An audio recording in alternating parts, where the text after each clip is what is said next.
Merci beaucoup, frère Demos. Et maintenant, nous sommes heureux d'être ici ce matin et d'entendre tous ces bons témoignages de la part de ces braves gens. Et maintenant, nous espérons que Dieu continuera à être avec nous et à nous bénir. Alors ce soir, si je comprends bien, c'est moi qui dois prêcher ce soir, si le Seigneur le veut. Et j'ai demandé à frère Chakarian, il y a quelques instants, je lui ai dit, bon, ne vous gênez pas. Je sais que nous devons sortir d'ici à 11 heures, et je perds carrément toute notion du temps quand je monte ici. Now, tonight, I understand that I'm to speak tonight, the Lord willing, and I asked Brother Shakarian just a few moments ago, I said, now, don't feel embarrassed. I know we have to get out of here at 11 o'clock, and I just lose all sense of time when I get up here. Il semble que c'est le cas pour nous tous. Nous nous sentons, on dit 2 minutes, 3 minutes, ou frère Smith, vous savez, c'est dur à faire en 2 ou 3 minutes. J'en sais quelque chose, et je compatis avec chacun. Mais nous sommes dans l'espace-temps. C'est là que nous nous trouvons. Nous nous dirigeons vers l'éternité, mais pour le moment, nous sommes dans le temps. Et j'ai dit, frère Demos, juste avant qu'il ne soit temps de terminer, ne vous gênez pas, tirez-moi simplement par la veste, et je saurai qu'il est temps d'arrêter. Maintenant, si je ne finis pas mon sermon, je le finirai ce soir. Or, si je finis, eh bien, j'aurai un nouveau sujet pour ce soir. Bon, juste avant que nous ouvrions le livre, parlons à l'auteur, alors que nous courbons la tête. Cher Père Céleste, nous te remercions ce matin pour ce rassemblement, pour ce que nous avons déjà entendu. Si nous prononcions simplement la bénédiction maintenant, Seigneur, nous estimerions que ça a été agréable d'être ici. Je te prie donc, si cela est bon à tes yeux, de continuer d'être avec nous et de nous venir en aide. Et maintenant, nous nous rassemblons autour de la parole. Alors que nous nous sommes rassemblés dans la communion, les uns avec les autres, écoutons les témoignages de ce que tu as fait pour nous. Permets-nous de retourner dans la parole pour voir d'où tout cela provient. Puis, ce sera la confirmation de ce que nous sentons et voyons arriver aujourd'hui. Accorde ces choses au nom de Jésus-Christ. Amen. Eh bien, en tant que son serviteur, je suis tenu à un message. Et parfois, j'ai été très mal compris dans le passé. Peut-être le serai-je toujours. Mais je ne dis pas aussi des choses pour contrarier. Je les dis pour être honnête. Et j'aime dire ce que je pense être juste. Chacun a droit à cela, à exprimer sa propre opinion. Voilà pourquoi je suis parmi vous. Et frère Chakarian qui parlait des cartes de prière dans les lignes de prière et de ce que le Saint-Esprit, maintenant, il ne l'a pas dit à mon sujet, c'était au sujet du Saint-Esprit, parce que je ne pourrais pas faire ces choses. Tout le monde sait que je ne pourrais pas. Mais ce que vous voyez ici, ce sont les choses secondaires. Vous devriez aller à d'autres endroits pour voir comment il prédit les choses. Et les choses qui arriveront, ce ne sont que c'est vous qui faites cela. C'est vous qui croyez en Dieu.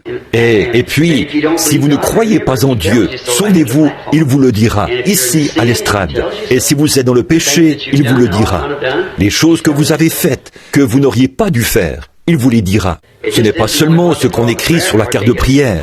On peut écrire sur les cartes de prière, on n'écrira pas là-dessus qu'on est pécheur et que telle femme a vécu avec un homme qui n'est pas son mari, ou ainsi de suite. Les gens ne mettraient pas cela sur la carte de prière. Mais le Saint-Esprit décèle cela de toute manière. Voyez-vous? Et alors c'est... Maintenant, voilà comment le côté surnaturel, mes amis. Et je le dis avec respect, car nous ne sommes pas nombreux ici ce matin, juste un petit groupe.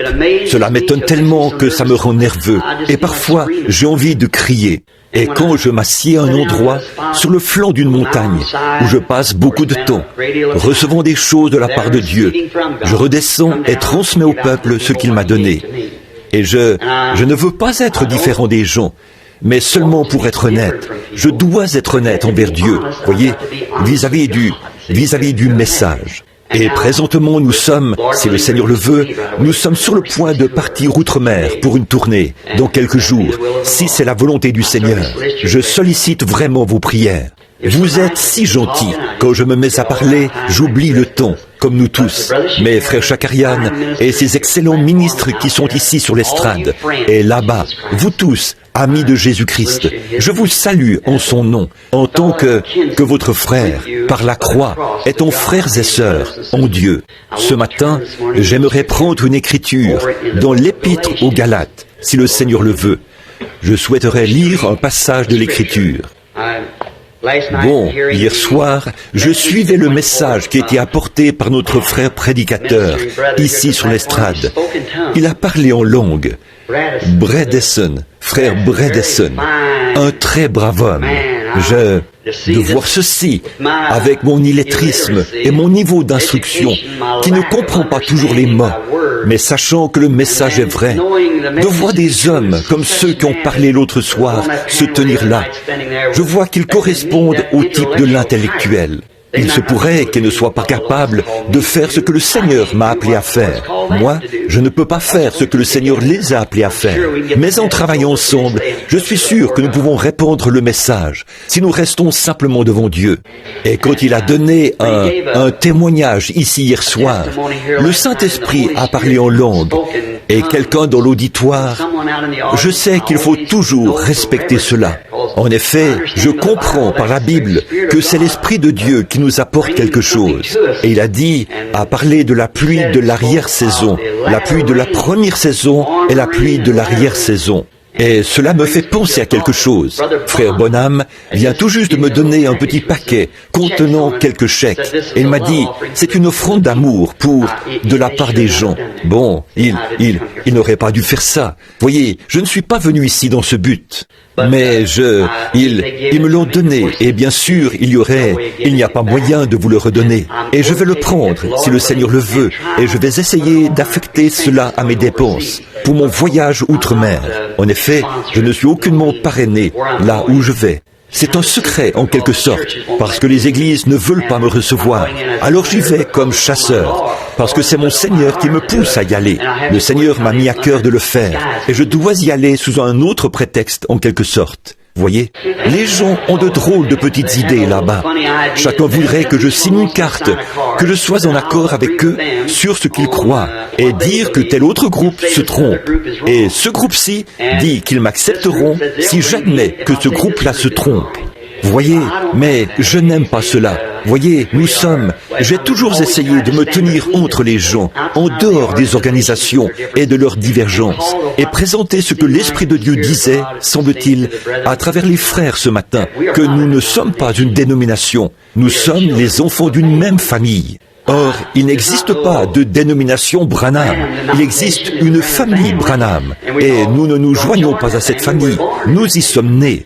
Et alors, c'est ce que je tente de représenter au mieux de ma connaissance. Maintenant, Galates 4, 27 à 31. Je crois que je l'ai noté ici. J'aimerais le lire pour le prendre comme sujet. Car il est écrit, « Réjouis-toi, stérile, toi qui n'enfantes point, éclate et pousse des cris, toi qui n'as pas éprouvé les douleurs de l'enfantement. Car les enfants de la délaissée seront plus que les enfants de celle qui est mariée. Pour vous, frères, comme Isaac, vous êtes enfants de la promesse, et de même qu'alors celui qui était né selon la chair persécutait celui qui était né selon l'esprit. Il en est ainsi encore maintenant. » Mais que dit l'Écriture? Chasse l'esclave et son fils, car le fils de l'esclave n'héritera pas avec le fils de la femme libre. C'est pourquoi, frères, nous ne sommes pas enfants de l'esclave, mais de la femme libre. Puisse le Seigneur ajouter ses bénédictions à sa précieuse parole. J'ai noté quelque chose hier soir. Autrefois, quand je ne tenais qu'une réunion par semaine, quelque part, je pouvais me souvenir de ces écritures très clairement dans mon esprit.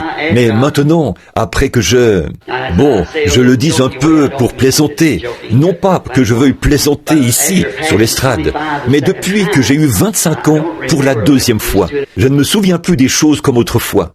Il y a beaucoup de kilomètres sur le compteur de cette vieille Ford. Et alors, je ne m'en souviens pas. tant que je peux rester actif, je voudrais consacrer chacun de mes mouvements à la gloire de celui qui m'a sauvé. Bon, j'ai regardé ce matin, j'ai observé, peut-être que cela peut paraître étrange, et peut-être qu'un esprit intellectuel pourrait être complètement brouillé. Mais cela est un hommage à la chose pour laquelle j'ai été appelé. Chaque chose, si petite soit-elle, est un signe pour moi. Je l'observe pour voir comment il agit. C'est de cette manière-là que je reçois parfois mon message, en observant et en voyant la manière dont l'esprit agit, en voyant ce que celui-ci dit, ce que celui-là dit. Et très souvent, vous m'avez vu, avant un service de guérison, me tenir là, sur l'estrade, ou m'asseoir quelque part pour observer. C'est que je suis en train de sonder l'esprit, la manière dont il agit, et je sais déjà ce qui ne va pas chez la personne qui se tient là. Voyez, je le vois au loin là. Voyez, on saisit cela avant même qu'on aille sur l'estrade. Parfois, avant que j'arrive à la réunion, parfois, avant même de venir ici, comme en Californie, je m'assieds avec ceux qui m'accompagnent, et je dis, une certaine chose se produira, ceci arrivera ici, et ceci se passera là, ça se déroulera de cette manière-ci. Voyez, parce que c'est dans l'Esprit de Dieu. Il connaît toutes choses depuis le commencement. Voyez, il est l'Éternel. Et ce matin, nous avons vu frère Duell Rose, un ami et un frère très précieux à nous tous. Il s'est levé et a lu ce psaume. Voyez comment cela concorde avec ce qu'il a déclaré. Je voudrais voir le genre de semence qui s'accroche à vous. Hier soir, l'Esprit a parlé et déclaré sur le sujet la pluie de l'arrière-saison, la pluie de la première saison et la pluie de l'arrière-saison, les deux qui se déversent dans les derniers jours. Et ce matin, c'était la semence qui s'accroche à vous. Voyez, c'est l'Esprit qui parle. Et observez comment il a agi à travers ses ministres et ainsi de suite ce matin. Alors, voilà pourquoi je prends ce sujet-ci. La semence n'héritera pas avec la balle. Il s'agit d'un sujet très étrange, mais la semence n'héritera pas avec la balle. Et en tirant mes conclusions de ceci, ou plutôt de mon texte, dans Galates 4, 27, 3, Paul ici parle bien sûr de la postérité littérale d'Abraham, ses deux fils. Maintenant, je veux me servir de ceci afin que vous ne manquiez rien. Et si je dépasse l'heure, je vais reprendre mon sujet ce soir et je voudrais l'apporter comme une leçon de l'école du dimanche pour que vous ayez, je crois, une meilleure compréhension. Et certains d'entre vous, les hommes, qui sont plus capables que moi de le faire, eh bien, je ne suis en aucun cas un théologien. Et alors, si vous n'êtes pas d'accord avec moi sur ceci, faites comme j'ai fait hier soir, quand une précieuse sœur ici m'a fait une tarte aux cerises. Ce matin, j'étais assis dans ma chambre d'hôtel, mais mes dents se sont arrêtées sur un noyau. Mais j'ai continué à déguster la tarte.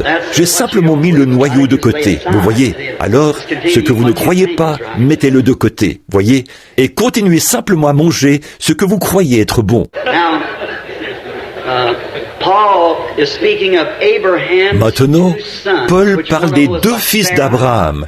L'un d'eux est venu par Sarah et l'autre par Agar. Eh bien, nous découvrons ici, et nous le voyons partout dans les Écritures, que Dieu n'est jamais représenté en deux, c'est en trois.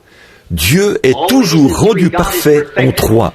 Les mathématiques de la Bible sont dans un ordre parfait. Dieu est rendu parfait en trois. Il est adoré en 7, et ainsi de suite. Voyez, alors nous voyons que les mathématiques de Dieu ne faillissent jamais. Et ici, nous avons deux fils d'Abraham. Pourtant, nous ne pouvons être des héritiers que si nous sommes l'un de ses fils, ou un fils d'Abraham, car étant morts en Christ, nous devenons donc la postérité d'Abraham. Et nous sommes héritiers avec lui selon la promesse. Par conséquent, Abraham doit avoir un autre fils. Alors, nous savons que son premier fils est venu par Agar. Et nous voyons que son deuxième fils est venu par Sarah. Mais il a eu un troisième fils, qui était Jésus. Or, cela peut paraître étrange, mais c'est ce que nous allons essayer d'éclaircir. Comme je l'ai dit, Dieu se représente toujours dans la perfection en trois. Et maintenant, je me suis bien fait comprendre par tous, notamment par les théologiens. c'est simplement ma façon de voir ces choses, la manière dont elles viennent à moi. Par exemple, au commencement, Dieu demeurait seul, parce qu'il était l'Éternel. Voyez, il n'était même pas Dieu. Dieu, c'est un objet d'adoration. Et le Logos, comme nous l'appelons, la parole qui est sortie de Dieu. Quiconque sait que ça, c'était l'ange du Seigneur, ou la parole du Seigneur, qui a accompagné Israël dans le désert. C'est l'ange de l'Alliance, le Logos, qui est sorti de Dieu. Ensuite, ce Logos s'est fait chair et a habité parmi nous. Or, c'est dans Jean 1. Au commencement était la parole était avec Dieu, et la parole était Dieu. Et maintenant, puisqu'il a donné sa vie pour nous, son esprit revient sur nous. Jésus a déclaré, « En ce jour-là, vous connaîtrez que je suis dans le Père, que le Père est en moi, moi en vous, et vous en moi. » Voyez, ça a toujours été Dieu. Dieu se manifestant lui-même, œuvrant lui-même à travers les différents âges. Alors ces trois, Père, Fils et Saint-Esprit, c'est le même Dieu qui œuvre en trois attributs. Et aujourd'hui, nous sommes un.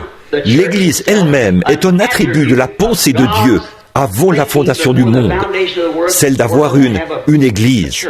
Ceux qui sont donc en Christ étaient en Christ au commencement.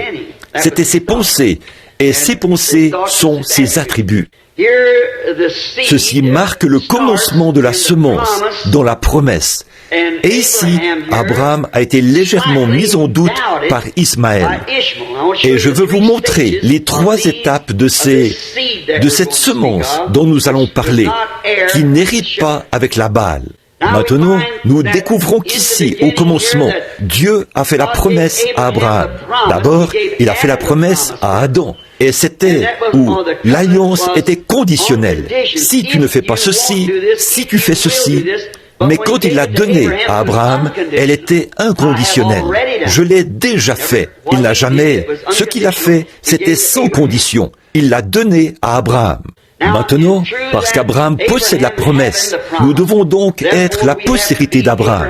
Ce n'était pas seulement pour Abraham, mais aussi pour sa postérité après lui. Eh bien, si vous remarquez, ce n'était pas « aux postérités après lui », mais « la postérité après lui ».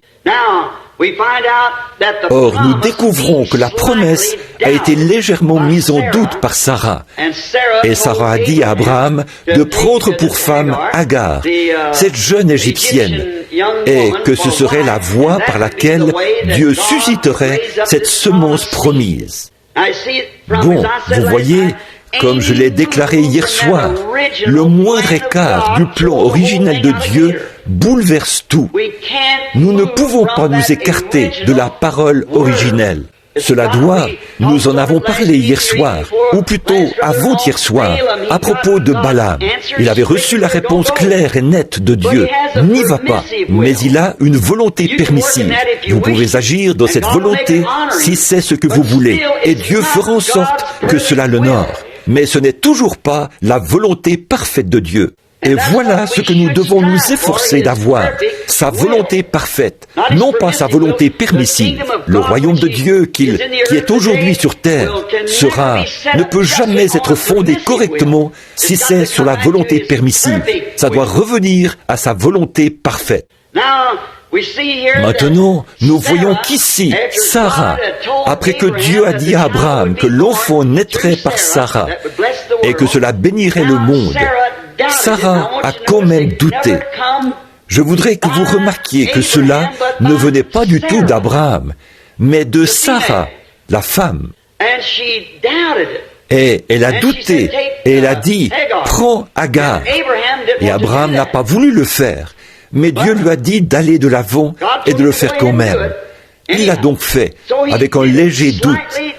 Or, Isaac, étant libre et né de la femme promise, ne pouvait pas hériter avec Ismaël, issu de la femme esclave, par le doute. Voilà ce que Paul essayait d'exprimer ici. Voyez, quand on doute d'une chose, cela génère une certaine chose de Dieu, un certain ordre de Dieu, mais cela n'héritera pas avec l'ordre originel de Dieu. Comprenez-vous? Voyez, cela ne peut pas hériter. Bon, c'est pourquoi je suis si ferme aujourd'hui. Et j'ai pensé que ceci serait un bon moment d'en parler, parce que je ne sais pas combien de temps nous resterons encore ensemble. Et je pourrais peut-être, si Dieu m'aide d'une manière quelconque, vous montrer la raison pour laquelle je dénonce si fermement la religion organisée. Voyez, elle ne peut pas hériter avec le programme originel de Dieu, car l'organisation n'est pas de Dieu, ça vient de l'homme. La première église qui était organisée dans le monde, c'est l'église catholique romaine, à Nicée, à Rome. Apocalypse 17 déclare, elle était une prostituée et tous ses enfants étaient des impudiques. Et une prostituée, c'est une femme qui n'est pas fidèle à son mari. Et il en est de même pour une impudique. Mais voyez-vous, cela est devenu une église de toute manière. Il s'agit là d'un système organisé, et cela sépare les frères. On a tenté de réunir toutes les églises dans une organisation. Ça ne marchera pas. Ça n'a jamais marché. Ça ne marchera jamais. Le Conseil mondial des églises est simplement, ils sont en dehors du programme de Dieu. Eh bien, vous dites, qui es-tu, toi qui te tiens là, sans même avoir terminé tes études primaires? Ça ne change rien. Le niveau d'instruction, je n'essaie pas de parler de mon instruction, c'est de la parole de Dieu que je parle. Voyez? Et ces confirmations que vous voyez dans le ministère, ce n'est pas moi, c'est Dieu qui cherche à vous faire comprendre cela, qu'il s'agit de la vérité. Dieu aurait-il quelque chose à voir avec un mensonge? Alors, loin de moi la pensée de servir un Dieu qui bénirait un mensonge. C'est la vérité qu'il bénit, c'est la vérité qu'il a honorée. Ismaël ne pouvait pas hériter avec Isaac, parce que l'un d'eux a été le produit d'un léger doute, simplement un léger doute. C'était un enfant, c'était tout de même la postérité d'Abraham, mais lui, Ismaël, n'est pas venu selon la voie parfaite de Dieu. Bon, je pourrais passer beaucoup de temps ici, mais j'espère que le Saint-Esprit vous le fera comprendre de la façon qu'il se doit. Or, si Ismaël et Isaac ne pouvaient pas hériter ensemble, parce qu'on a substitué le plan originel de Dieu par un plan permissif de Dieu, une voie permissive que Dieu a effectivement bénie, l'Église spirituelle d'aujourd'hui ne peut pas non plus hériter avec l'Église dénominationnelle. Dieu a béni les églises dénominationnelles, comme il a béni Ismaël. Mais le spirituel n'héritera pas avec les autres. C'est juste. Il y aura, sortant de l'église dénominationnelle, la soi-disant église, l'église naturelle, une épouse de Christ, l'élu qui sortira. Now there, what troubles me at this hour is knowing that we see all these. Maintenant, ce qui me dérange en cette heure, c'est de voir toutes les dénominations qui entrent dans ce que nous savons être ce qu'on appelle la pluie de l'arrière-saison, ou le déversement de l'esprit. Savez-vous que Jésus a dit que quand ceci arriverait, ce serait la fin? Eh bien, la Vierge folle et la Vierge sage n'ont pas hérité ensemble. Car quand la Vierge folle, elle était vierge, il lui manquait seulement de l'huile.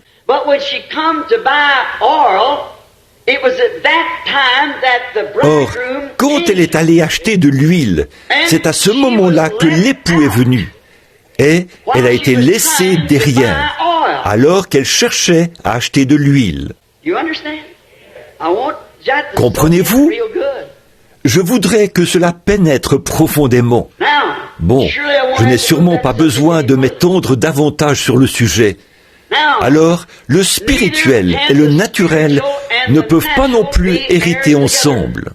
Voilà pourquoi l'enlèvement, l'épouse, la Vierge sage, les appelés à sortir, les prédestinés, les élus, eh bien vous, les hommes d'affaires, vous ne dirigeriez pas votre bureau de la manière dont certaines personnes pensent que Dieu dirige son programme, au hasard. Dieu savait, avant la fondation du monde, qui serait sauvé et qui ne le serait pas. Par la prédestination, par la préscience, il a vu chaque membre, a inscrit chaque nom dans le livre de vie de l'agneau, avant même le commencement de l'Église. Jésus est venu chercher et sauver ceux qui étaient dans ce livre. Il a racheté le livre de la rédemption. C'était perdu et il nous a rachetés. Et tous les noms inscrits dans ce livre ont été rachetés quand il nous a rachetés. Puis, comme je l'ai dit bien des fois, vous reconnaissez cela. Voilà pourquoi vous êtes ici ce matin. Voilà pourquoi vous sortez de toutes ces organisations et de toutes ces choses. Il y a quelque chose qui vous attire. C'est comme la petite pensée que j'avais à propos de l'aiglon qui a éclos sous la poule. Voyez, vous vous rendez compte qu'il y a quelque chose de différent. L'Église n'avait rien de satisfaisant. Mais vous avez entendu quelque chose d'autre, un cri, et vous vous êtes rendu compte de ceci, que vous étiez né pour cela. Vous en faites partie. Cela vous convient parfaitement, comme un gant sur la main. Voilà pourquoi nous nous sommes rassemblés ici ce matin.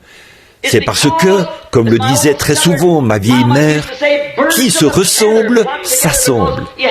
C'est parce que vous avez des choses en commun. Les buses et les colombes n'ont rien en commun. Leur alimentation est différente. Même si une colombe peut éclore sous une buse. C'est vrai. Cela dépend de ce que c'était, pour commencer. Alors, même si la colombe, pour un temps, peut être entourée de soins maternels par cette buse, elle finira par trouver sa compagne. C'est ce que l'Église fait aujourd'hui, car Jésus est la parole, et il est l'époux, et l'épouse fait partie de l'époux. Par conséquent, la parole qui doit s'accomplir en ce jour, c'est la même portion de la parole qui s'est accomplie en son jour. Et c'est la même parole, la même expérience, la même vie. En effet, lorsque Dieu a séparé Adam, il était les deux. Nous découvrons qu'Adam était esprit pour commencer. Il créa l'homme à sa propre image, le créa mâle et femelle. Et ensuite, en Genèse 2 et plus loin, il a créé l'homme à partir de la poussière de la terre. L'homme a été créé à l'image de Dieu. Dieu est un esprit. Il est donc un homme esprit. Puis, quand il est devenu un homme de chair, une chair animale sur la terre, il montre là, il représente l'épouse. Il n'a pas du tout fait un autre être, mais il a pris une partie d'Adam, de la création originelle, lui a retiré une côte de son côté, et il a retiré d'Adam l'esprit féminin, et laissant l'esprit masculin en lui, l'a placé dans la partie féminine. Elle est donc une partie de son esprit, une partie de son corps, chair de sa chair, os de son os, parole de sa parole, vie de sa vie. Et c'est ainsi que l'épouse est à l'égard de Christ. C'est pourquoi l'enlèvement de la postérité royale doit venir premièrement, et les autres morts ne reviennent pas à la vie jusqu'à ce que 1000 ans soient accomplis, après quoi on les fait comparaître au jugement du trône blanc. Voyez, il n'y a pas de jugement pour la postérité royale ou pour la semence prédestinée d'Abraham. Maintenant, si vous prenez Jean 5, 24, écoutez ceci. Celui qui entend ma parole et qui croit à celui qui m'a envoyé a la vie éternelle. Eh bien, pourquoi cela est-il si différent de bon nombre de nos théologies? En effet, je pourrais sortir d'ici et demander à un ivrogne, croyez-vous? Bien sûr. Demandez à un homme qui a pris la femme d'un autre homme. Croyez-vous? Bien sûr. Étiez-vous à la réunion hier soir pour écouter la parole? Bien sûr. La croyez-vous? Bien sûr. Il ne fait que parler. Mais l'interprétation originelle de cette parole, c'est celui qui comprend ma parole et croit à celui qui m'a envoyé. Celui qui comprend, c'est-à-dire celui à qui cela est divulgué. Jésus a dit, « Nul ne vient à moi si mon Père ne l'attire. Et tous ceux que le Père m'a donnés viendront. Mes brebis, mes colombes entendent ma voix. Elles ne suivront point un étranger. Et qu'est-ce que la voix de Dieu? C'est la parole de Dieu. Et qu'est-ce que la voix d'un homme, si ce n'est sa parole? C'est la voix de Dieu. Ils entendront la parole de Dieu. Par conséquent, la semence naturelle n'a été qu'un porteur. D'abord par Ismaël, ensuite Isaac, puis jusqu'à la semence. Tout comme la tige, l'aigrette est la base du blé. Alors, les 3 étapes de la semence nous montrent la véritable image que je voudrais que vous remarquiez avec moi ce matin. Nous le voyons ici. Et puisque je suis sans instruction, je dois prendre les choses naturelles que je vois pour montrer en type les choses spirituelles qui me sont divulguées, parce que je n'arriverai pas à vous les faire comprendre par aucune grammaire. Et de toute manière, Dieu utilise toujours le naturel pour montrer en type le spirituel. S'il n'y avait pas de Bible, je saurais quand même que le christianisme est vrai, parce que la terre entière suit le cycle de la mort, de l'ensevelissement et de la résurrection. La nature fonctionne selon ce cycle, la mort, l'ensevelissement et la résurrection. Considérez la sève qui sort de l'arbre, qui produit des feuilles, des fruits, puis elle descend, elle retourne dans la terre pendant l'hiver froid, sous le gazon, et revient de nouveau au printemps, avec une nouvelle vie. Chaque année, cela atteste qu'il y a une vie, qu'il y a une mort, qu'il y a une résurrection. Le soleil se lève le matin, un petit bébé qui vient de naître, très faible. À 7 ou 8 heures, il commence à aller à l'école. À 10 ou 11 heures, il sort de l'université. Il brille dans toute sa force, à partir de 11 heures jusqu'à 15 heures à peu près. Puis, il commence à s'affaiblir. Le soir, il décline, devient faible, un vieil homme. Arrive-t-il à sa fin? Meurt-il? Non, il ressuscite le lendemain matin. Voyez? La nature entière, c'est votre véritable et authentique Bible qui témoigne avec cette Bible-ci. C'est ce que je cherche à vous montrer ce matin, que vous verrez la parole de Dieu dans la nature, modelée sur la parole de Dieu. Parce que la nature, c'est une création de Dieu.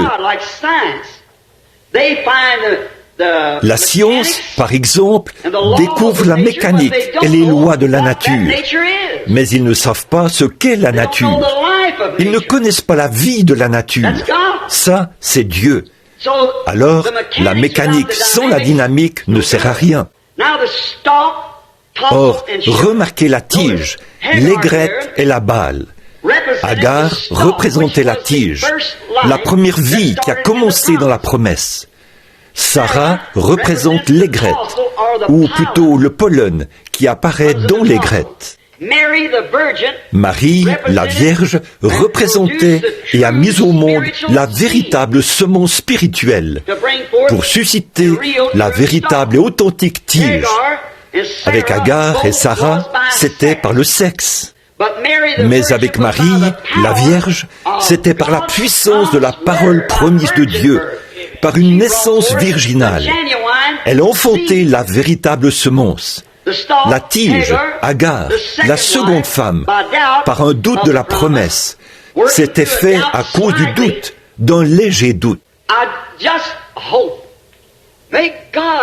J'espère que Dieu nous vienne en aide. Je voudrais tellement que vous voyiez ceci. Vous ne pouvez pas en douter du tout, même légèrement.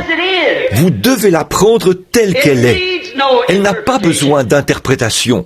La Bible dit que la parole de Dieu n'est pas sujette à une interprétation particulière.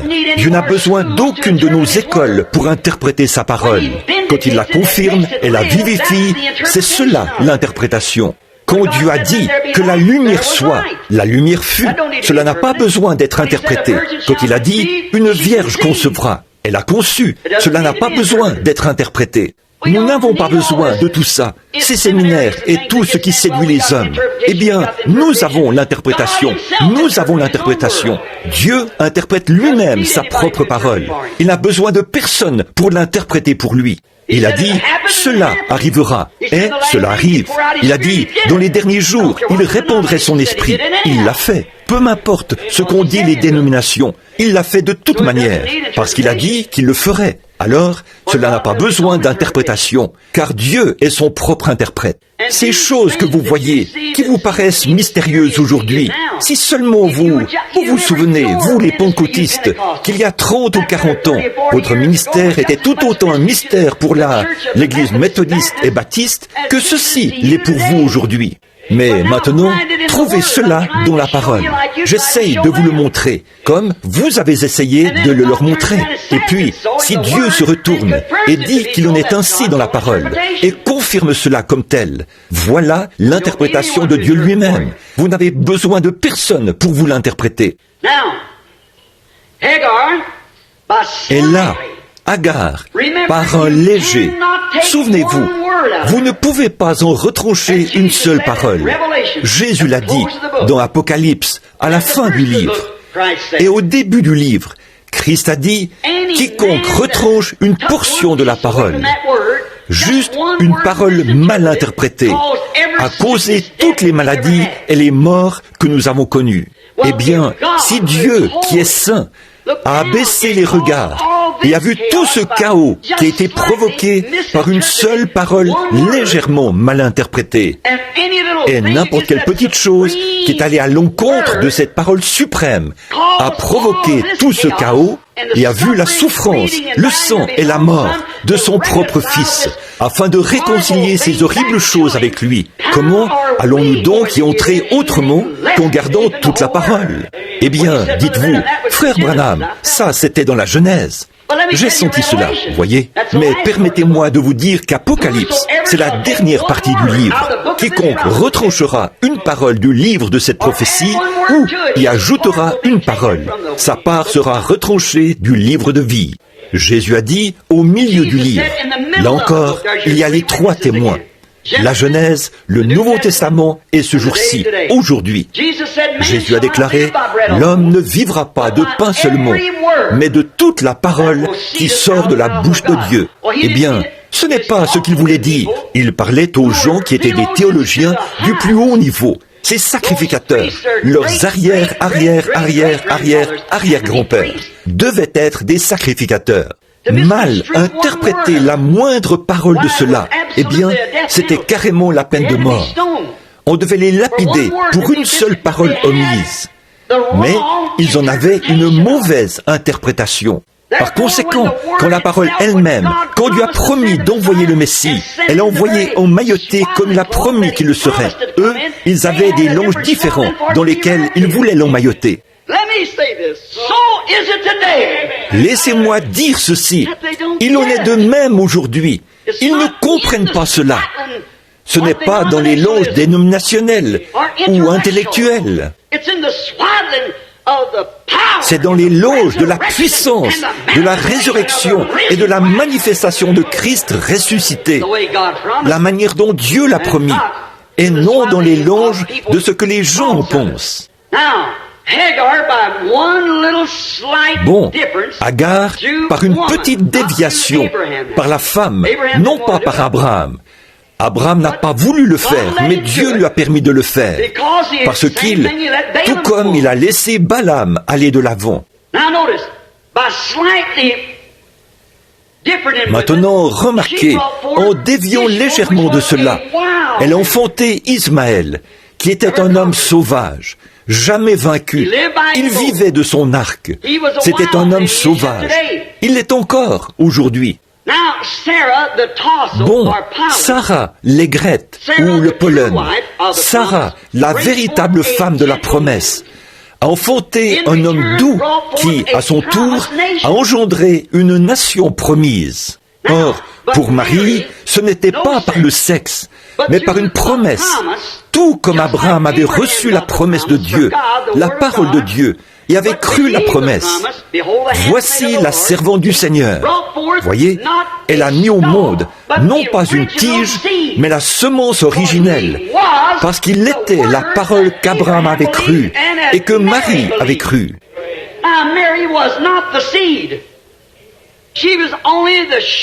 Bon, Marie n'était pas la semence, elle n'était que la balle pour la semence.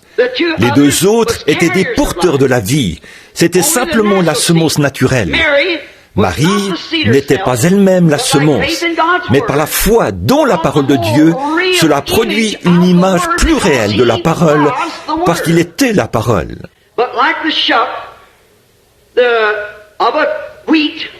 Mais comme la balle, du blé, un grain de blé, la balle contient le blé à l'intérieur et le protège jusqu'à ce qu'il soit capable ou assez mûr pour évoluer tout seul. Voyez, ensuite, c'était la semence elle-même qui l'a quitté. Même si la semence était dans son sein, elle n'était pas la semence. Elle n'a pas produit la semence. C'est Dieu qui la semence. Bon, Alors le sang, beaucoup pensent que nous avons été sauvés par du sang juif. Certains ont dit, eh bien, ça nous revient en tant que gens des nations, parce que Rahab, la prostituée, et Ruth, la Moabite, et ainsi de suite, elles étaient des nations. Vous ne pouvez pas revendiquer cela, ni l'un ni l'autre. Il n'était ni juif, ni des nations. Il était Dieu, le Logos, la parole qui est sortie de Dieu. Quand ça s'est mis à couver la terre, ça a produit la vie aquatique. Quand l'Esprit de Dieu, le Logos, la parole, quand Dieu a dit qu'il y ait, alors le Logos, qui est la parole, est sorti. Et la parole a commencé à... Parce que tout cela était dans le Logos, toute la parole de Dieu, toute la Bible, pour tous les âges. Et alors que le Logos s'est mis à souffler sur la terre, la vie aquatique est apparue, et il a continué en ordre croissant, des oiseaux jusqu'à la vie animale. Et enfin, quelque chose est apparu, une représentation, ou quelque chose qui ressemblait à la chose qui préparait cela, qui couvait cela. Dieu, un homme à l'image même de Dieu. Cet homme est tombé, comme la semence doit tomber. Et Dieu s'est mis à couver cela après la chute. Il a suscité un Enoch. Il a suscité un Élie. Il a suscité un Moïse. Il a suscité prophète après prophète, cherchant à restaurer de nouveau cette image. Et enfin, la vraie image de Dieu lui-même est venue de nouveau sur la terre, qui était Dieu, le Logos, qui s'était fait chair et a habité parmi nous.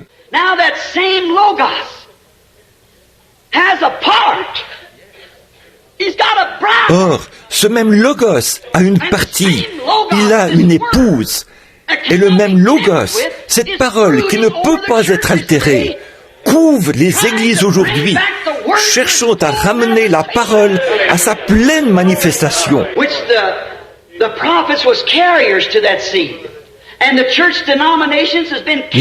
Les prophètes étaient les porteurs de cette semence. Et les églises dénominationnelles, maintenant, ont été les porteurs de la semence. Maintenant, remarquez rapidement, tout comme la balle étreint, retient la semence. Ensuite, elle la quitte.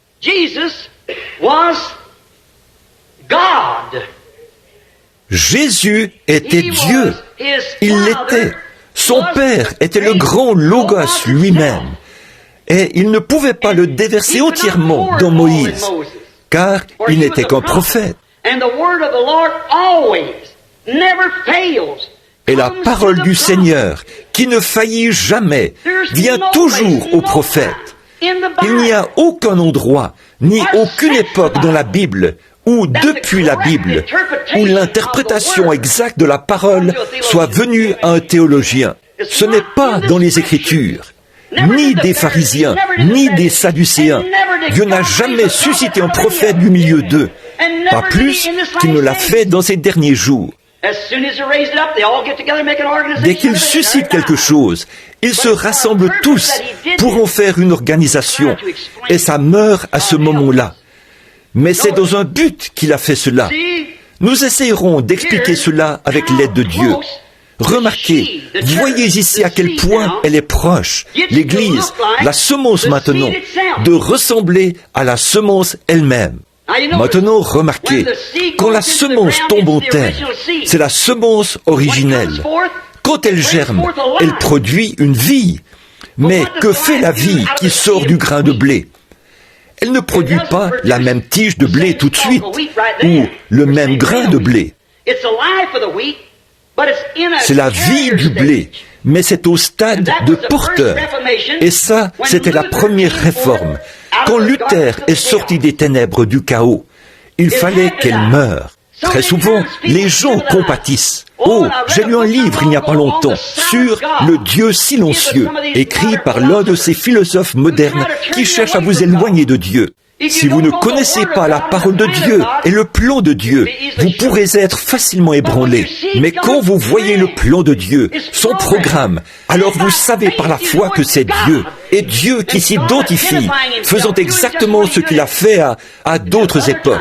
Il marche, il confirme. Voilà pourquoi Moïse ne pouvait pas être ébranlé.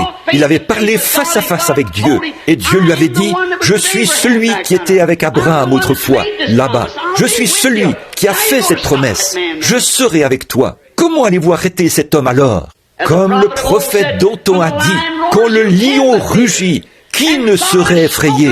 Et Dieu a parlé, qui ne prophétiserait? Quand on voit les choses que Dieu a promises en cette heure-ci, qu'on les voit se dévoiler, comment peut-on se tenir tranquille quand on voit que c'est sa voix? Ce qu'il a dit s'accomplira. Voyez, toutes les choses mystérieuses, elles arrivent exactement comme Dieu a dit qu'elles arriveraient. Maintenant, remarquez, elle, le porteur. Alors, Agar apparaît comme une tige. Ensuite, le pollen apparaît. Et puis la balle. Et enfin, la semence. Bon, observez ces porteurs. Je voudrais que vous les observiez premièrement. Or, la tige ne ressemble pas du tout à la semence, mais la vie qui était dans la semence est dans la tige. Ça, c'était Luther. Ensuite, la petite tige a beaucoup de jeunes pousses. Cela est passé de Luther à Zwingli et jusqu'à Calvin et à bien d'autres. Maintenant, remarquez, elle a ensuite changé sa position. Observez la nature, qui cadre avec la parole de Dieu, comme le soleil. La mort, l'ensevelissement et la résurrection. Alors le pollen est apparu. C'était Wesley. Et là-dessus, bien des petits pollens y étaient accrochés. Et d'ailleurs, cela ressemblait bien plus à la semence que la feuille, qui était sur le blé ou le maïs. Cela y ressemblait bien plus, parce que Wesley, avec la deuxième parole de Dieu, a fait grandir son Église en passant par la sanctification. C'était cela, son message. Très bien. Alors, après un moment, cela est tombé et est retourné dans la tige et a produit un épi de maïs. Mais avant que cet épi apparaisse, il y avait un bruit, balle, une couverture, une enveloppe. Et tout cultivateur de blé, cultivateur de maïs, si vous creusez là et recueillez cet épi de blé ou de maïs, vous penserez que cette petite première chose est ce grain de blé.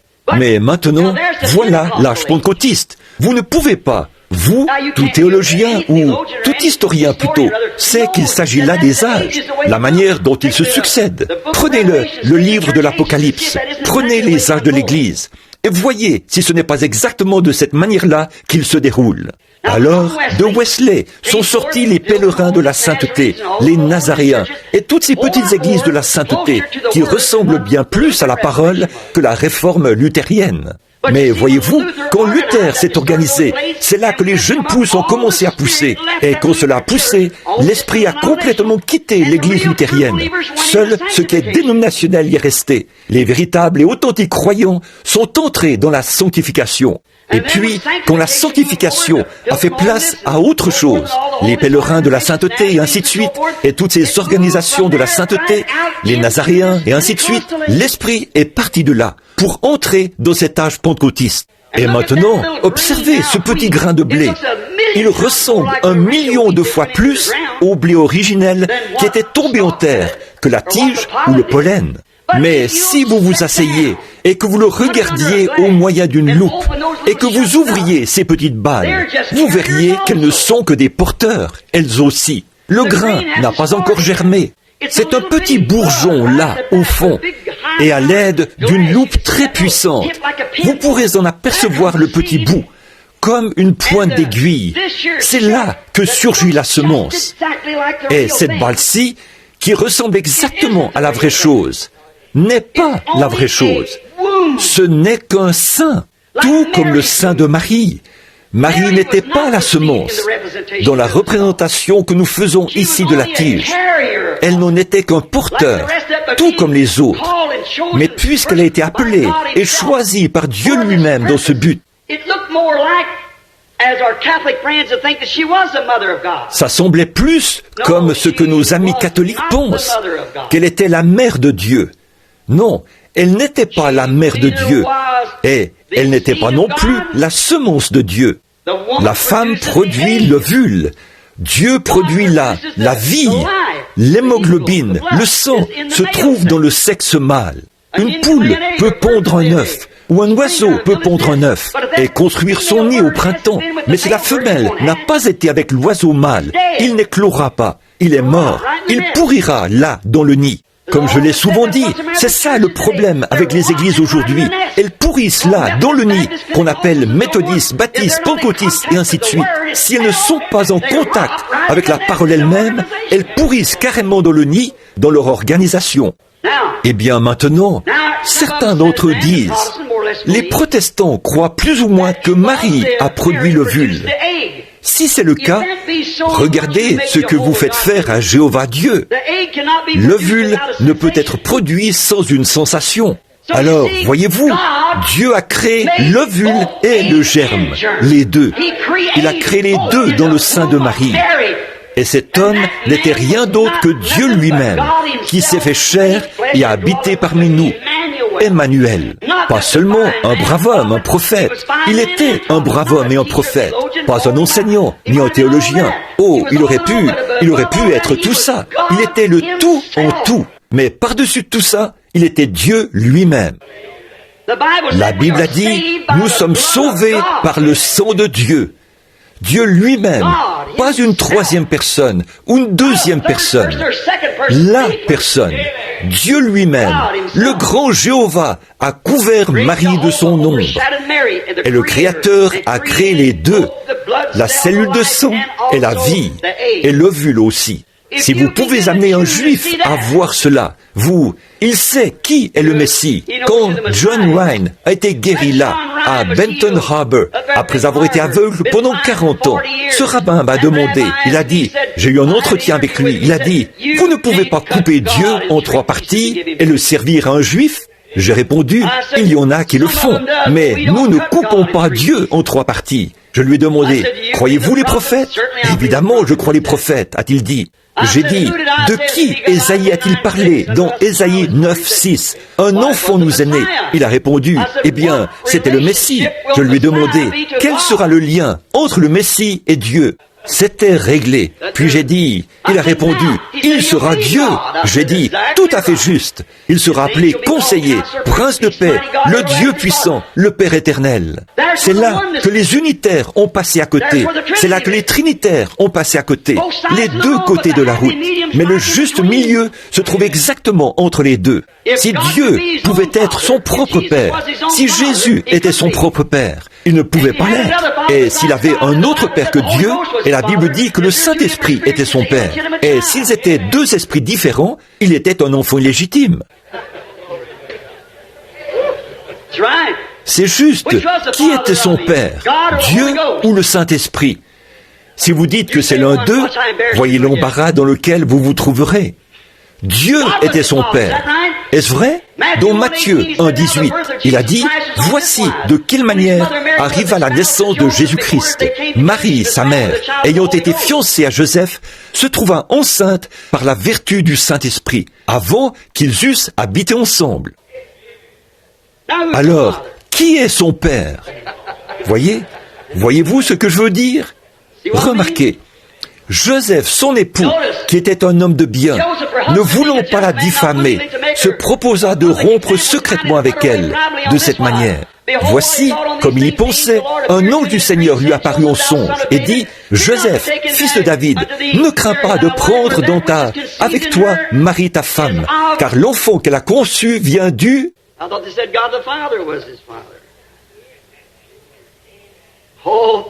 Je croyais qu'il disait, Dieu le Père était son Père. Ô théologiens, où est votre intelligence?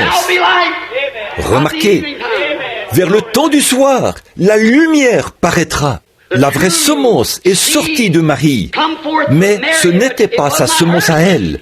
C'était la promesse de Dieu. Elle a dit, je suis la servante du Seigneur. Les porteurs de la vie étaient des femmes. Et maintenant, Marie, la semence était encore plus proche. Agar a dû la recevoir d'une manière pervertie. Sarah, qui a douté de la chose, l'a réduit à une semence naturelle, à un désir sexuel.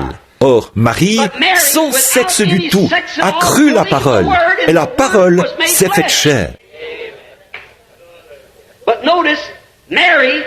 Mais remarquez, Marie, étant si proche, a gardé la semence dans son sein, et on aurait dit que c'était sa semence. Ainsi en est-il des pentecôtistes.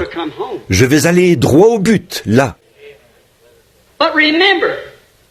Mais souvenez-vous, Jésus a dit dans Matthieu au chapitre 24, verset 24, « Dans les derniers jours, les deux esprits, pas dans les premiers jours, dans les derniers temps, les deux esprits seraient si proches que cela séduirait même les élus, si c'était possible. »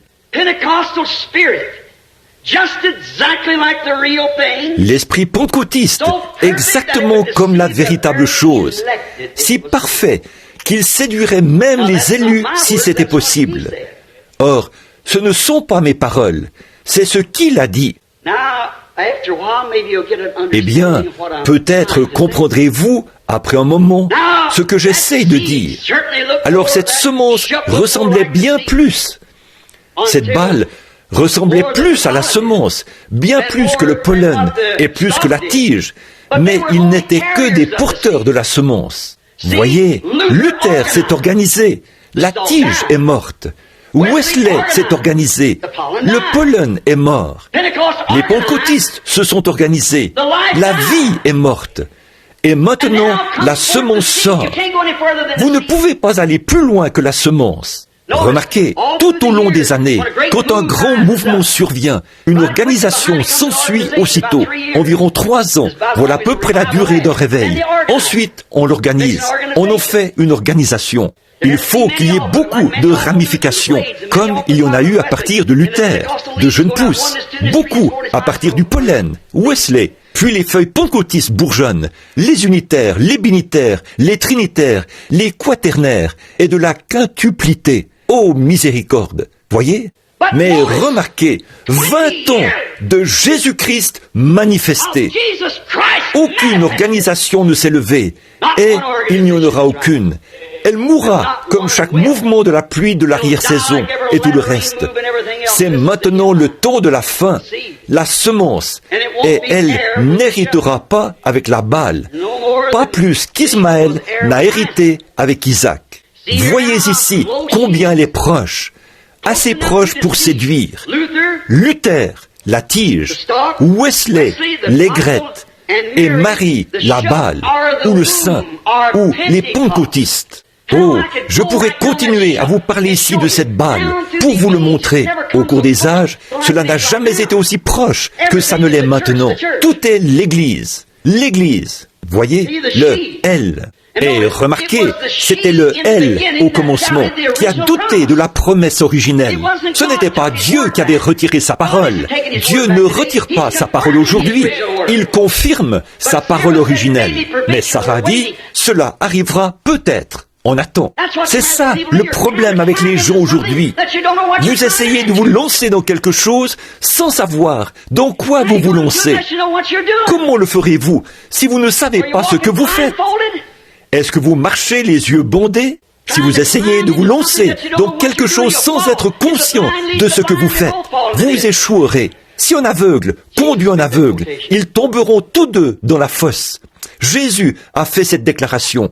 Mais maintenant, nous sommes au temps de la semence. Alors la semence tiendra, quoi? Soutiendra, collaborera avec la semence qui la porte. C'était placé là dans ce but, pour la porter. En effet, alors que le soleil se lève sur le blé, au début du printemps, observez la nature entière le long de la saison, le long du jour. Tout concorde parfaitement avec Dieu. Or, quand le soleil chaud commence à briller sur la semence, elle sort. Mais il faut que la terre se trouve dans une certaine position pour permettre à cette semence-là de surgir du sol. Cela doit venir de cette manière, pour être dans une position qui permet à la semence de germer. Cela devait venir de cette manière-là, pour le faire émerger dans l'âge des ténèbres. Certaines personnes se critiquent que j'ai dit a écrit le livre « Un Dieu silencieux ». Il a déclaré « À travers l'âge des ténèbres, ces pauvres martyrs sont morts. Ils sont tombés là, ces chrétiens, et Dieu est resté assis dans le ciel, comme s'il ne s'en préoccupait pas. » Quel pauvre ignorant, aveuglé, un homme aveuglé spirituellement. Si seulement ses yeux étaient ouverts. Ne savez-vous pas que la semence doit rester en terre pour mourir et pourrir avant de germer de nouveau? Et l'église de la Pentecôte a été mise à mort par l'église catholique primitive. Puis elle a surgi sous la forme de tiges. Mais vous voyez comme elle grandit, devient de plus en plus proche, à travers l'âge de Luther, de Wesley, des pentecôtistes. Comprenez-vous? Or, il faut que cela retourne directement au ministère originel qu'il a eu ici sur terre. Parce que c'est l'épouse. Ils sont un. Or, il a promis que ces choses s'accompliraient ainsi dans les derniers jours, et nous les voyons s'accomplir, tout comme toutes les promesses. Malachie 4, Luc 17:30. Oh, il y a encore bien d'autres écritures. C'est sans fin. Oh, je vais devoir terminer, parce qu'il est tard. Oui, très bien, vous le leur direz. Voyez s'ils peuvent saisir, vous le leur demanderez, voyez, et ensuite, vous viendrez me le dire. Bon, juste un instant, je veux tellement vous faire saisir ceci. Voyez, je voudrais vraiment que vous voyiez ceci. Regardez, Jésus, remarquez, voyez, l'épouse. Eh bien, nous découvrons qu'en cet âge où nous vivons, voyez, que le saint, les organisations pentecôtistes ressemblent exactement à la véritable chose. Mais êtes-vous conscient qu'en Apocalypse 17, l'Église catholique romaine, la première organisation, est appelée une prostituée? Combien savent que c'est vrai? Combien savent qu'elle était la mère des impudiques? Qu'est-ce qu'une femme immorale? Là, il a dit que cette femme était l'Église. Qu'est-ce qu'une prostituée? C'est une femme qui est infidèle à son vœu de mariage. Qu'est-ce qu'une impudique? C'est la même chose, c'est le même mot. Or, elle a enfanté. Qu'a-t-elle enfanté? Pas la parole, mais elle a enfanté l'organisation. Voilà les méthodistes, les baptistes et les pentecôtistes. Et ils ont tous pris les habitudes de leur mère.